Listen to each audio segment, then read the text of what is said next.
তাই ভাই দুই তিন দিন আবার ভিডিও ছেড়ে পারতেছি না। লাইক ঠিক আসে কেমন? লাইক টাইকের ভিতরে কয় ডলার জানি, 12 ডলার হয়েছে। মাহিনে কোনো $7 না ভাই, ভালোই হয়তো তো ঢুকতেছে। হ্যাঁ ই এক মাস না 28 দিনের মতো হয়ে গেছে। আমার একটা ল্যাপটপের দরকার, শুধু করে ল্যাপটপটা আসলে মানুষের একজনের জিনিস আইনা এতদিন রাখা যায় না। এটাই তো। একটা ল্যাপটপ দেখি, আমার এক সদস্যর সাথে কথা কম, আমার বাড়ি বলে 4-5টা ল্যাপটপ আছে, এটা যদি কম দামে এটা নিয়ে পারি আগে দেখুন যে চলে টলে না। ওই গত মাসে 3 লাখ টাকা, গত মাস না তার আগের মাসে একটা লোন দিলাম না তাসলিমা, এটার দাম 50 টাকা ভাই। হ্যালো এই আপেলের। হ্যালো। হ্যাঁ এই অফিস থেকে আইলাম এই মাত্র, আবার কটা প্যান্ট শার্ট দিয়ে রেখেছি, সেটা ধুইতেই হবে। রাস্তা বাচ্চা গেছে।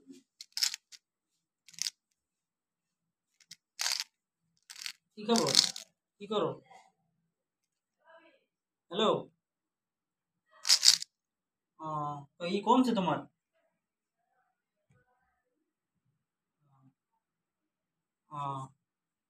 আদনান আজিমে কি করে?